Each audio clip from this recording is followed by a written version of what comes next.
रोते पेड़ का रहस्य। एक चांदनी रात में 12 वर्ष का मीलो बैठा आसमान को निहार रहा था। तभी उसकी 10 वर्षीय मित्र लीला वहां आई और बोली, अरे मीलो, तुमने सुना? शंभू काका ने बताया, कल शाम जब वो दूसरे गांव से घर वापस लौट रहे थे तो रोते पेड़ से फिर किसी के रोने की आवाज सुनाई दी, लेकिन वहाँ कोई नहीं दिखा। मुझे तो ये लोगों की बनावटी कहानियां लगती हैं, ऐसा कुछ भी नहीं होता। नहीं मीलो, पहले भी बहुत से लोगों ने वो आवाजें सुनी हैं। जरूर कुछ तो रहस्य है। अगर ऐसा है तो चलो हम ही इस रहस्य को सुलझाते हैं। और दोनों दोस्त चल दिए एक रोमांचकारी यात्रा पर इस रहस्य को सुलझाने। और तभी अरे बाप रे, तुमने सुना? ये कैसी आवाज थी? डरने की जरूरत नहीं है लीला, जंगल है तो जंगली जानवर भी होंगे ही। अगर रहस्य सुलझाना है तो हिम्मत दिखानी ही होगी। और एक बार फिर इस तरह दोनों साहस पूर्वक अपने लक्ष्य की ओर चल दिए। दिलों में साहस, मन में जिज्ञासा और हाथों में लालटेन लिए दोनों दोस्त चलते रहे। सफर लंबा और थकान भरा था। अब और कितना दूर चलना है? मैं थक।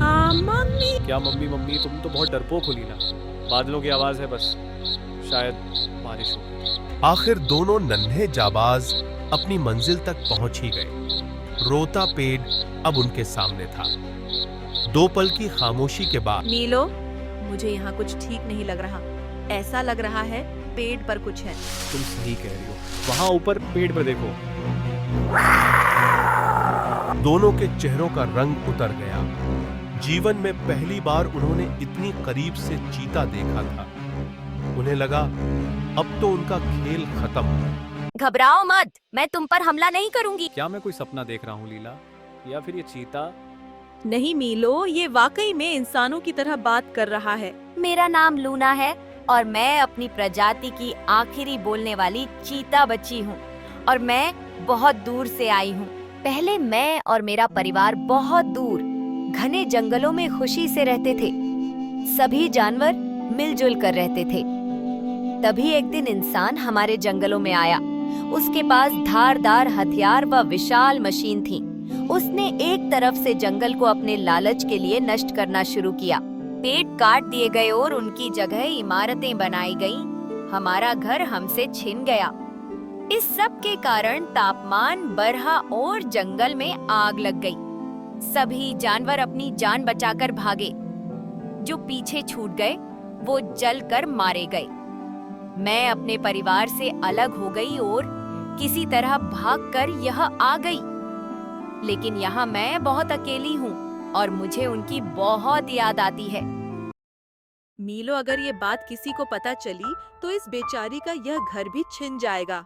तुम सही कह रही हो लीला, हम लोग ये राज राज ही रखेंगे। तुम चिंता मत करो लूना, हम किसी को नहीं बताएंगे। और हाँ, अब तुम अकेली नहीं हो लूना, हम दोनों तुम्हारे दोस्त हैं। इसके बाद से लूना का अकेलापन और उसका रोना दोनों ही समाप्त हो गए और रोते पेड़ का रहस्य सुलझ गया तथा मीलो और लीला खुशी खुशी अपने घर वापस लौट गए।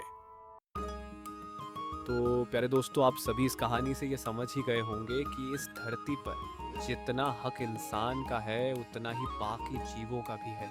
जी हाँ दोस्तों, वृक्षों को न काटें बल्कि और वृक्ष लगाएं तथा इस धरती को स्वर्ग बनाएं।